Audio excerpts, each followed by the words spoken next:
Excellencies, distinguished participants, ladies and gentlemen, students, welcome to our public forum.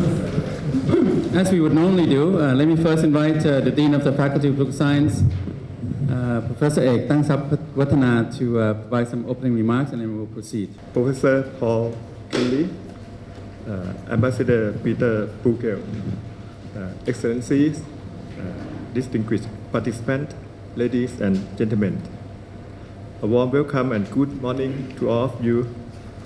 It is my pleasure to open today's ISIS public forum on Brexit, Europe, and the world, implications for Asia and Thailand. As we know, Brexit refers to the United Kingdom's referendum last June to leave the European Union. Brexit is a big deal because when the UK decides to leave the EU, the future of Europe is cast in doubt.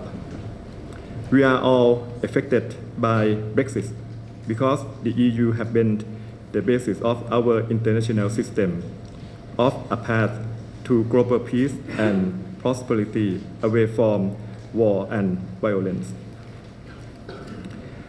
Brexit was much more than the differences between the UK and the EU because the European project became the anchor for the international life that has more or less defined as sustained our collective era.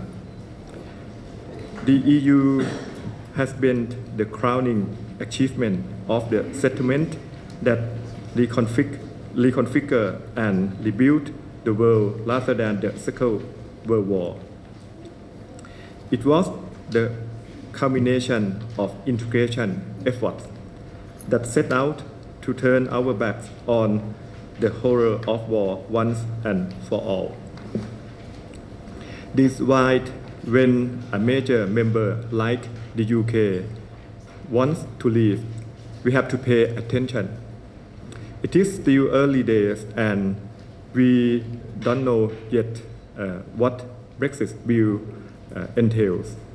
It is important for us to stay on top of Brexit and the EU because it matters to us in Asia and Thailand. For example, will the UK be more interested in doing business with other countries outside the EU in the view of Brexit? And to what extent will the UK still be tied into the EU's single market? How long will Brexit actually take to unfold? These are just a few questions and issues that we seek to tease out this morning. I would like to thank all of speakers this morning, especially Professor Paul Kelly from LSE, His Excellency Ambassador Peter Prügel, and Mr. Simon from the Chamber of Commerce of the British Commerce, and also Kavi Chongkittavorn, our ISIS senior fellows. Let me also thank to Frederick Naumann Stiftung and its Thailand team for their partnership and support. Now let me turn to the floor back to the Ajahn Titinan, and thank you. First, I would say that if you feel warm, is it because the air conditioning was not working, but we got it fixed. So it will get cooler very soon, but please bear with it. I think Professor Kelly had some sweat earlier, but it will get better. I also want to, apart from thanking our sponsor, FNS, to also acknowledge the London School of Economics Alumni Network. Some alumni members are here. Kun Nampawong Sinitwong, head of the alumni group. We have a professor from LSE from the UK. So I was going to have also the UK ambassador was going to ask, but we don't want two UK speakers. So I think also better to have a professor rather than an ambassador from the UK speaking on why the UK wants to leave the EU. A lot to discuss, as the Dean mentioned. It's still early, and there's still a lot of drama. There's still some wishful thinking that Brexit could be reversed, that things would go back to normal. like it used to be. But the bad news is that it's not going to be like the way it used to be. I think the global order after World War II is changing rapidly. We might even say is crumbling. What comes in its place, we don't know. We don't know. Brexit is a faraway place in Europe, 12 hours by flight away, but it also feels very close to us too, because, you know, if you look around the world, you got Donald Trump, the rise of Trump in America, the UK wants to leave the EU, problems in the South China Sea, the continuing Middle East wars and crises, which we're going to have a seminar about on October 27th. So you look around the world, and it's not so orderly anymore. And Brexit, I think, will have far-reaching implications, not just for the UK, but also for the EU.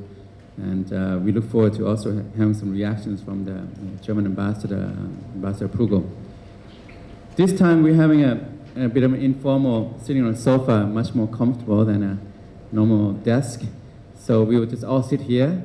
And I would like to invite Professor Paul Kelly to give us a kind of an opening kickoff of 30 to 40 minutes. Professor Kelly is the Pro-Director, we call it that way in the LSE. He's a Pro-Director in charge of education. So he travels frequently to the region to organize programs, collaborate with partner institutions in countries of East Asia. On this trip, he was just in Malaysia and now in Thailand. So LSE is trying to expand its footprints in the region. Professor Kelly is also a professor of government and political philosophy. He was the head of the Department of Government before. So we'll hear from him. I think, I don't know what he will say, but I think it will be some insight. We will have also some in-depth detail from the British perspective, from the UK perspective. Professor Kelly. Excellencies, Ambassador, distinguished guests, friends, it's a great pleasure to be here to discuss Brexit and explore some of the issues with you. The fact that I'm actually here in Thailand talking about this reflects the points that have been made by the Dean and by Titan about the curious global significance of this domestic decision in British politics. Now, one of the things I want to talk about in this presentation is really the British perspective, and then colleagues will add to that and reflect on the implications, and we'll see where we go. The LSE's motto is to understand the causes of things. So what I want to do in a good LSE style is to spend a little bit of time explaining how Britain got to the position where Brexit happened. And then, in that process, say something about the lead up to the campaign, say something about the results, what that tells us about the mood of the British people, which will of course have a significant bearing on the direction of policy that the government pursues. I will say something about the current administration, the change of government, same party but a significant change in the government, and then I'll say something from the British perspective about the relationship with Europe and the challenges and opportunities, and it will be interesting for my European colleagues to reflect from their side. There are always two parties in a divorce. If you listen to one side, you get one story.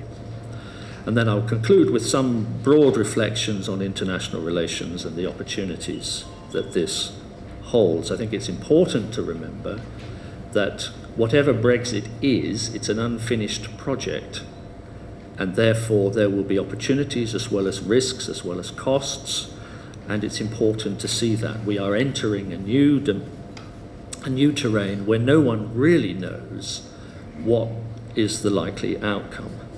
So let me turn then to the first issue. So I provocatively lead off by saying that this section is about the history and origins of a great mistake.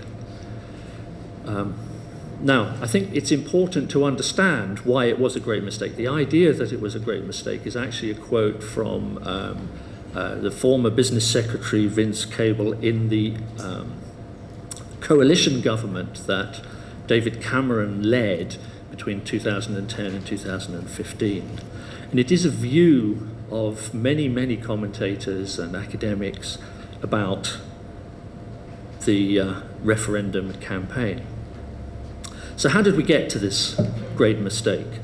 I think the important thing to focus on is the internal history of the Conservative Party. Between 2010 and 2015, the Conservative Party was the majority party in a coalition government, but 2010 was the first time that the Conservatives had been in political power for 20 years. The coalition government was majority Conservative, but with a significant element of support from the Liberal Democratic Party, who are a constitutionally strong pro-European party.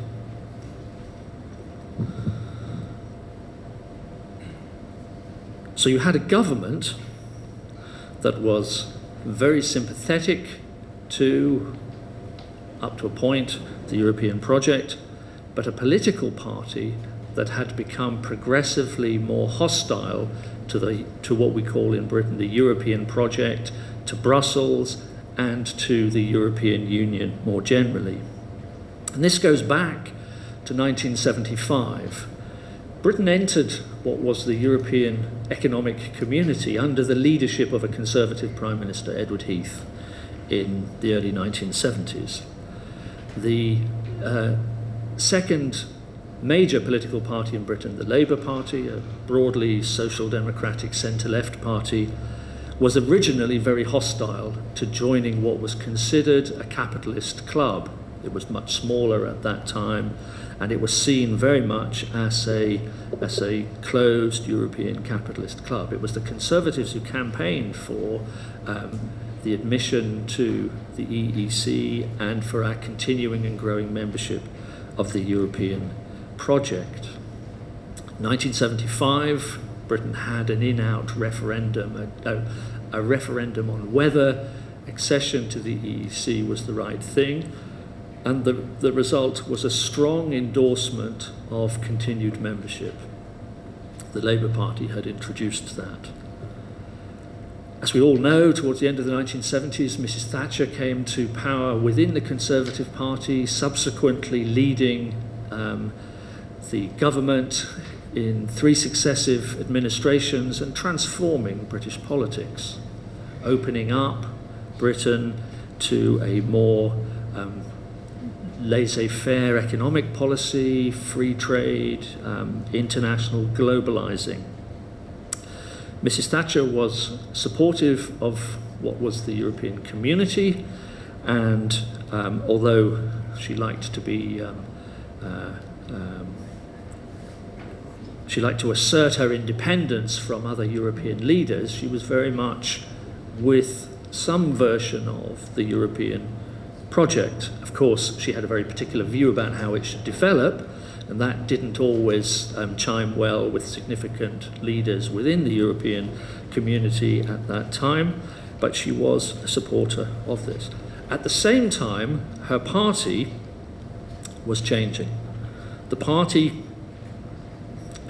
had a small rump, a small number of very strongly traditional opponents of European integration on the grounds that ceding sovereignty in some way damaged the idea of national identity. This group exercised quite a significant influence on the future shape of British politics, very small in number, but over a period of time transformed the character of the Conservative Party. In 1997, Tony Blair led a landslide shift away from the Conservative Party and began a long period of Labour dominance of British politics. Blair was a strong advocate of the European Union. Many say, although he's equivocal about this, he was a strong supporter of British membership of European Monetary Union. We didn't join the European Monetary Union, but Tony Blair was supportive of that and very, very committed to the European project. Whilst his party were the politically dominant force, and Blair had a number of significant landslides, reducing the opposition Conservative Party significantly in number, the Conservatives began a process of transforming as a political party through the dominance of this rump group who were hostile to European membership from the beginning. So by the time we come to the Conservative leadership of the coalition government in 2010, you have a political elite in the party being supported by a profoundly sceptical membership. Alongside that, you have on the political right the growth of a UK independence party committed to leaving the European Union, campaigning strongly in areas that the Conservatives were dominant in, and therefore the dynamic of politics in Britain was the Conservative Party competing with a small sceptical party that would damage their vote. And that led to ever more increasing concessions to a Eurosceptic agenda. So the key thing is how the Eurosceptic agenda, which was always in British politics, grew to the dominance that it held. Cameron's response as a sort of pragmatic, sceptical, but conservative member of the European Union was to see the European Union as an important part of the political structure within which he had to operate. He wouldn't have chosen it, but given it was part of the constitutional landscape, he was going to work within it and seek modest reforms and so on. But in domestic politics, he had to adopt an increasingly hostile or sceptical stance to fend off opposition to his party in domestic elections. So this is very much a domestic political issue.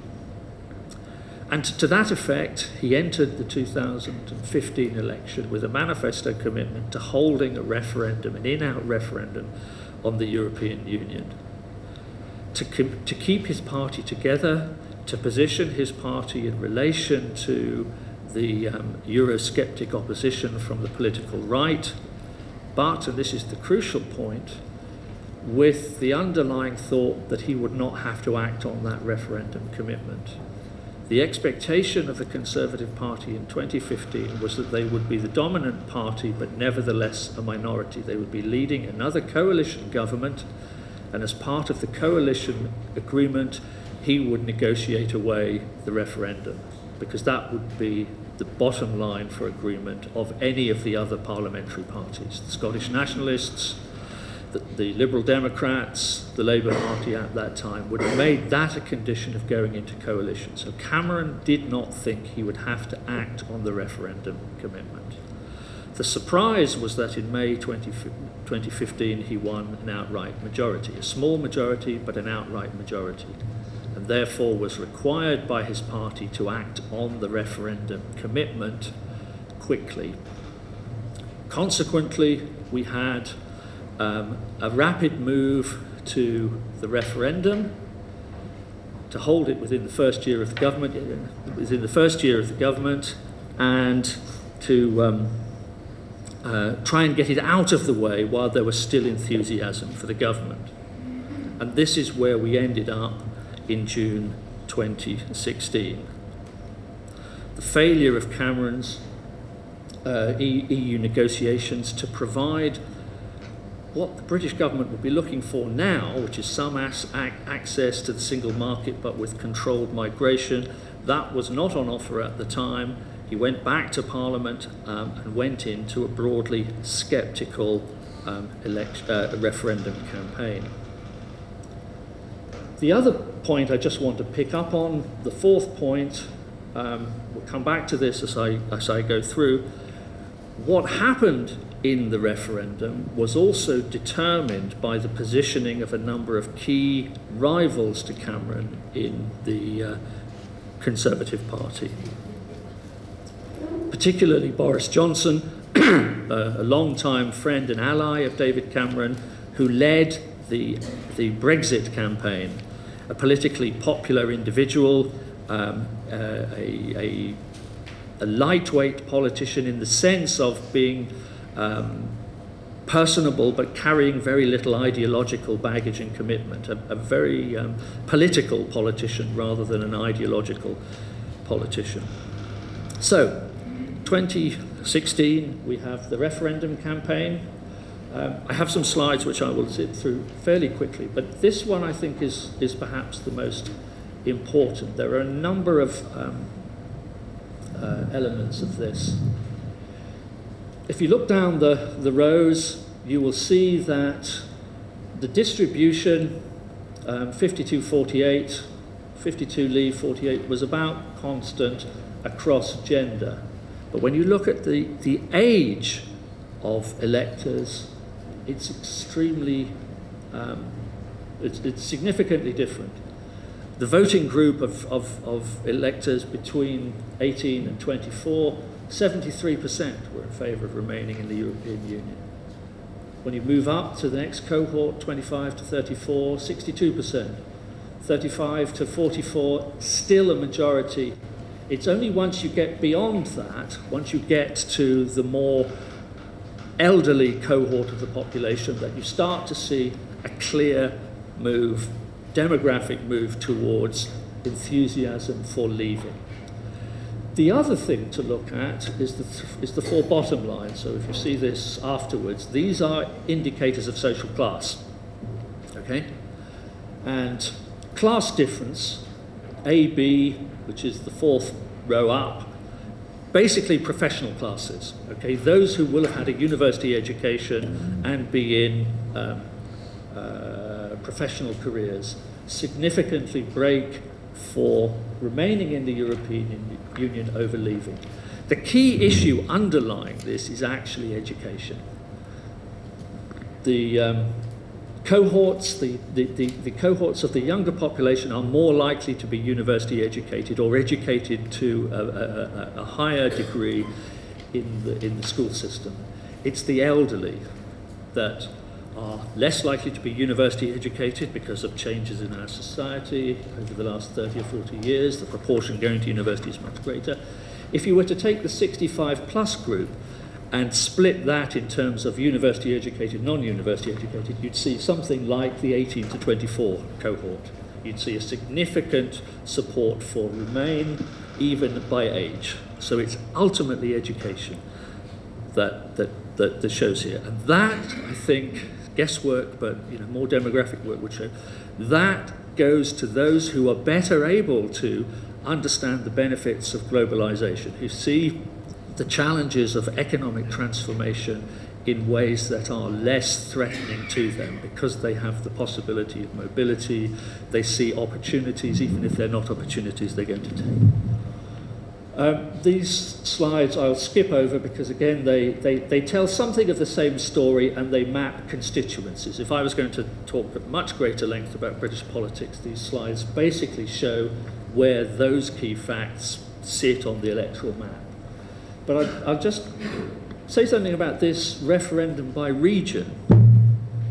Again, the pictorial graph shows blue leave, yellow Remain, and the distributions. And the places where the leave vote is concentrated is actually significantly in the east of England, areas like the county of Lincolnshire, East Anglia. These are primarily rural agricultural regions, not high-level manufacturing, very few significant urban areas, and in most cases with fewer universities. Okay, Cambridge fits in there, but if any of you know Cambridge, you know that it's something of an island surrounded by agriculture, okay? So these are regions that had large-scale immigration from Eastern Europe as the food processing and agriculture expanded significantly. Okay, so you have recent mobility, but you also have a domestic population that fundamentally leaves. Okay, children go away to university and then they go to London or somewhere else to, you know, the professional classes go. The last three, of course, are three separate countries. Northern Ireland, okay, it's part of the United Kingdom, but it is a very different political setup. Scotland, similarly, Scotland is seeking to possibly to leave the Union anyway, and London. These split strongly for remaining within the European Union. In a way, it shows that Britain is a mix of countries, and there is that issue about how unified British political identity is. So when you think of a referendum as a snapshot of British public opinion, when you look hard, you realise that there are very different Britons reflected in that snapshot, very different agendas, and some of these are very stark. And that, I suppose, is a further reflection of the way in which globalisation impacts even on a relatively small and highly developed economy like the United Kingdom. This is the same story by region. The numbers are very stark. Enough about the referendum. We have a change in government from David Cameron to Theresa May. This is actually one of the nicest pictures I was able to find of Theresa May. If you do Google images of her, they are absolutely terrible, which does tell you something. That's not about Theresa May herself, but I think it's about the way in which the press and the paparazzi have dealt with her in the past. They almost go out of their way to find unflattering photographs. So to find something that is halfway civil of someone who is now the second UK female Prime Minister is difficult. So anyway, she's a woman of her own style. So Cameron went to bed on the night of the 23rd thinking that the government would win the campaign. Okay, there was an LSE event on the night. We host these things for the international press, and the word we had from Downing Street was that they still expected to win. They thought it would be much, much closer than they'd hoped, but they had some data which suggested that it was going to be a Remain win. Probably polling that was done by some bank or financial institution, not directly by Number 10. We know they didn't do anything directly, but even some members of David Cameron's team who are now beginning to publish their memoirs of the period say that up till about 3 or 4 in the morning, Cameron thought they had done it, but not by much.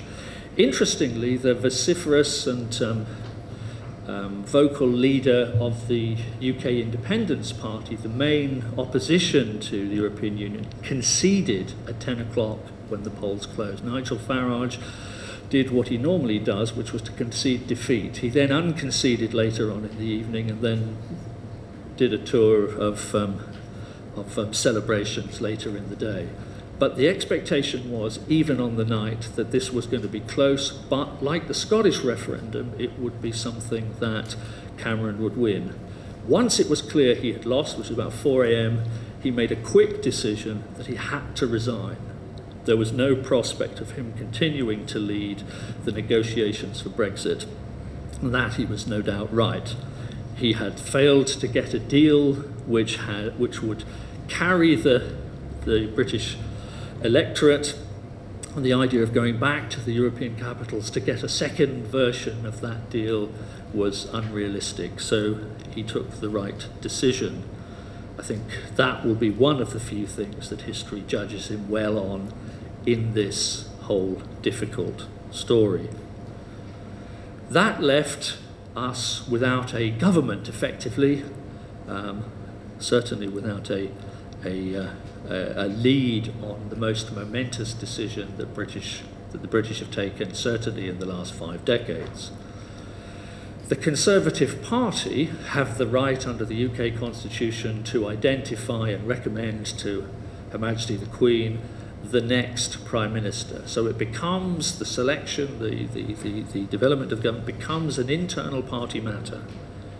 A number of significant figures originally appeared to be candidates, not least Boris Johnson, who had led the Leave campaign, but he was undermined by colleagues in his own team.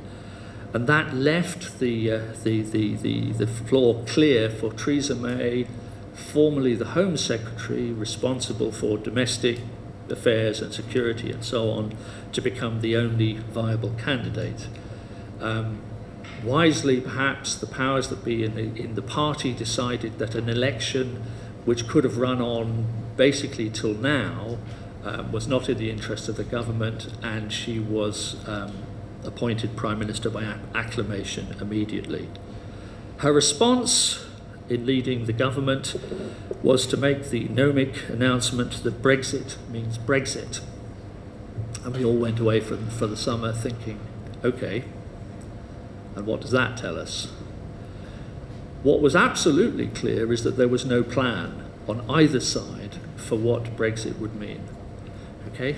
Cameron had expected to win, and he and his Chancellor, George Osborne, made a conscious choice for there to be no policy in the event of their losing the referendum. They thought the risk of that leaking was too great, and therefore there would be no policy. So the government had no plan B in the event of there being a Brexit vote. So Cameron wouldn't have known what to do immediately. The Leave campaign, similarly, was a loose coalition of all sorts of people posturing for their own political advantage, reflecting parts of the population and so on, all of whom wanted one thing, which was to get out of the European Union, but have no view about what that actually meant. And that is still the case. That is still the case. And the interesting challenges for us are to think about the ways in which that question will be reconciled in British politics, because until that is done, it is going to be very difficult for European partners to know what it is that they are negotiating with or for on their side. So although there's a big issue in terms of European Union, in terms of what does it want from this process, there's a significant issue for the UK government about precisely what it wants. What Brexit clearly means is that the government is not going to take the referendum merely as advisory, put this to the House of Commons, to Parliament, and allow Parliament to decide on what that means. Parliament is still primarily pro-European Union. The referendum is technically advisory. No referendum in the UK can bind a sovereign Parliament. It is to advise Parliament. Sovereignty is within Parliament, not in the people. But it's a very tough argument to make to the people once you've asked their view. Okay, people think in a democracy that they are in charge. Technically, that is not the case. Parliament is the sovereign body, and it is advised by the people. So, we have Article 50 of the Lisbon Treaty. Any member state may decide to withdraw from the Union in accordance with its own constitutional requirements. That needs to be triggered, and then there is a 2-year process for completion of those negotiations. Those negotiations are primarily about Britain's exit from the Union. They are not necessarily going to settle the future relationship with the European Union, particularly things like long-term trade arrangements. This is about what it is to leave the European Union. Some of that is technical, when we cease to have formal relations in the decision-making process of the Union and so on. There's a lot that the electorate are completely unaware of in terms of this process of leaving, and there's quite a lot that isn't really fully understood by the major politicians. So they've entered this thing, the Brexit, and now they're having to work out precisely what that means in very, very concrete constitutional, legal and political terms. And do they have the capacity to actually do that? So the major debate we have at the moment about where Brexit goes is this debate about hard versus soft. The hard Brexit is the quick leave, The former Chancellor Nigel Lawson from Mrs. Thatcher's regime back in the 1980s has said we should just go.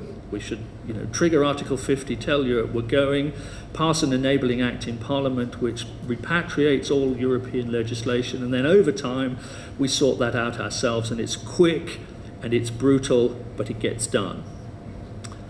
Quite a lot of people who have continuing interests in remaining within the European Union are terrified by this idea of hard Brexit.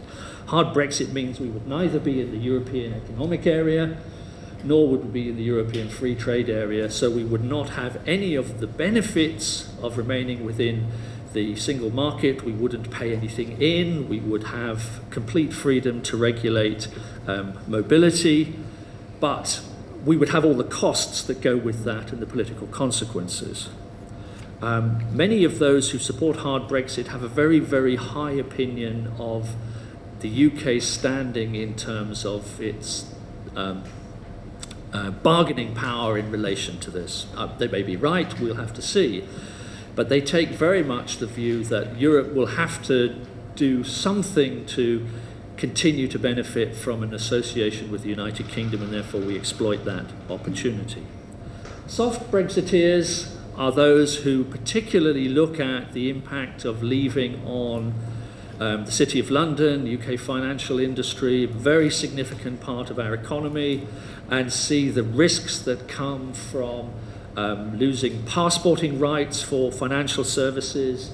In my own sector, in the universities, we are generally, we're hostile to Brexit first. If we have to do it, we will want the softest possible Brexit, because we will want continual mobility for students and faculty mobility across Europe. All the things that universities like, which is being part of a globalized economy and society. And then the third, this seems to be where Mrs. May is going, that the idea of a choice between hard and soft is somewhat a false choice. In other words, that there isn't a single market. The single market is a complex of relationships, and there are different elements of rights and responsibilities and costs and benefits in different parts of that. And the task will be to sort of disaggregate which bits of the single market we will have and which bits we want to leave out, and the levels of regulation and so on we will need to continue with in order to exploit our own trade position and so on.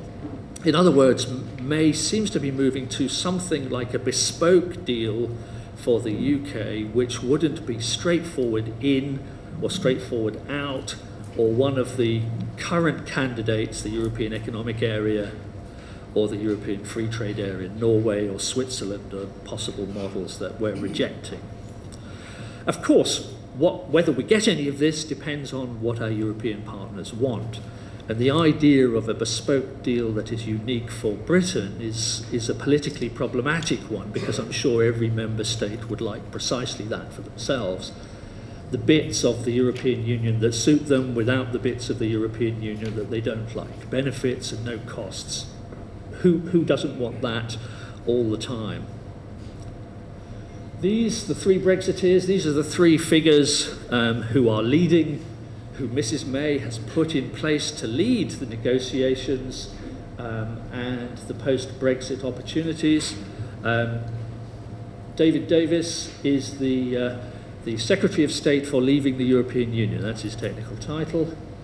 He is a long-standing critic of the European Union, but he is very much a traditional classical liberal free trader.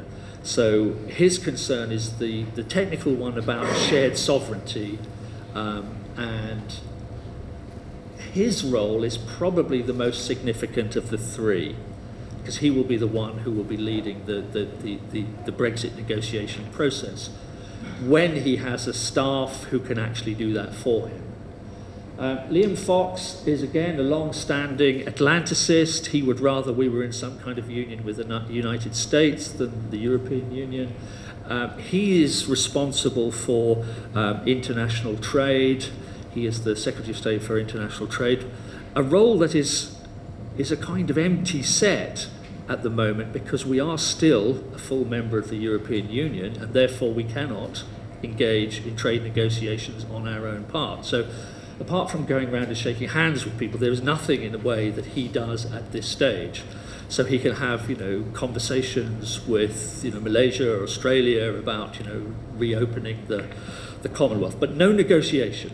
That's not something that we can do as the UK until the Article 50 negotiations are complete. We are still a full member of the European Union. And then there is Boris Johnson, who I mentioned a little bit disparagingly earlier. Johnson was the leader, the political face of the Leave campaign, and May made a very clear political choice to bring him in to this significant role as Foreign Secretary. There are a number of ways of looking at Johnson's talents, but I think what is most clear is that on this issue and on the key issues of foreign policy going forward, Theresa May will lead. So she's brought somebody in who effectively she wants to be a representative, a public face, but a weak leader on foreign policy. She will lead whatever decision is taken on Brexit. And I think that that's pretty obvious in all of the comments that she has made. She hasn't said much, but where she has said something, it has been to correct her ministers and let them know that she is in charge. Okay, let me just say a few things about Europe and then I'll wind up. There's a couple of slides I wanted to show you which are healthy reminders for the British about the idea that this is a reciprocal process of negotiation. In fact, it's more than that. It is a negotiation with 27 other partners. Right? This simple bar graph shows, I think these are 2014 figures, but they're broadly similar now. UK trade with other European countries, the balance of trade with European countries. So it has the countries that sell more to us than we sell to them. And of course, Germany is at the top. All right. So often what is said, well, there's certain economies in the European Union who want to continue a good deal with the UK. The Germans, Spain, the Netherlands, the Benelux countries. There are interests who will want to keep that going. All right. And then you move down to Ireland, who buy more from us than we sell to them. So if you look at that table, you kind of think this suggests that there's an advantage to Britain in the negotiations. There will be people, despite what they say publicly, who will have an interest in continuing some very close trading relationship. But then you look at this bar graph, and it has the top 6 countries of origins for EU migration. So the first is single market focused, the second is migration. The key issue, insofar as we can identify the key issue in the referendum, was concern about migration. And one of the things that May has committed to is restricting migration from the European Union. Poland is the largest source of migration. It is the largest source of inward migration into the UK by a long way. All right? Romania comes there. Spain is significant. Italy too. Hungary is on that story as well. Again, all of these countries are going to have another national interest to take into the negotiations and are therefore going to have views about how much they are prepared to give in relation to curbing free movement. All right? The issue of migration is a complex one. Societies, people often say they are hostile to large-scale inward migration. Okay? We don't want to be overrun by Syrian refugees. But when you ask people very specific questions, of course they don't mind being overrun by professionally educated Syrians who are going to work in their health service or, create employment and so on. Even in the United Kingdom, you have these very complex responses when you do much more detailed surveying of people's attitudes to migration. They don't mean their neighbours. They don't mean doctors, nurses, professional people. They certainly don't mean students. They don't mean pretty much every category that the migrants fall into. It's a much more abstract concern that they have, okay, about the shaping of their society. if you go back to some of the areas where the concern for leave was greatest, it is that idea of services being swamped, of resources being spread too thinly, rather than direct hostility to people from a particular country. All right? If you look at the east of England, great hostility to inward migration. Do they dislike Poles? No, actually, they don't. But most of the migrants will be Polish and Lithuanian. So it's that abstract concern about the impact of globalization and our ability to respond to that quickly, which is primarily what they're concerned about. Let me finish off then. We have more to talk about. There is a wider context. Britain's initial response, Theresa May's initial response to foreign policy was to hold up the agreement of Hinkley Point, which is a nuclear power station that was to be built by, or built largely with Chinese money through the French company EDF. Theresa May held this up as one of her first political acts early in July. That sent a very strong and unhelpful signal to the Chinese about a possible change in direction of British policy towards China. Cameron and his Chancellor, George Osborne, had been very, very focused on building strong relationships with China and becoming the portal through which China engaged with the EU. So we had Xi Jinping's visit to the United Kingdom in October, and this led to lots of talk about inward investment and trade deals and so on. And then Theresa May comes in and seems to check that with this blocking. It was only a moratorium, a slowing of the decision on the funding of the nuclear power station. In the end, we agreed to it after some frosty reception for Theresa May at the G20 Hangzhou summit. And it looks as if Britain is keen to show to the Chinese that we are still open for business.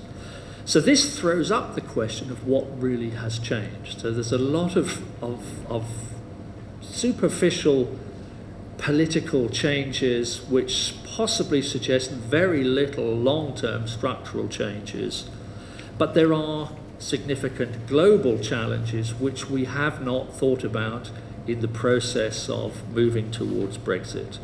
And the Japanese, the 15-page memorandum from the Japanese to the British, which was published, very out of character in terms of Japanese diplomacy, reminding Britain that a lot of inward Japanese investment was not conditional, but was on the basis of access to the European Union, and therefore that future investment in motor manufacturing in areas that were hostile to Europe could go relatively quickly. So concerns there, but also opportunities in the region.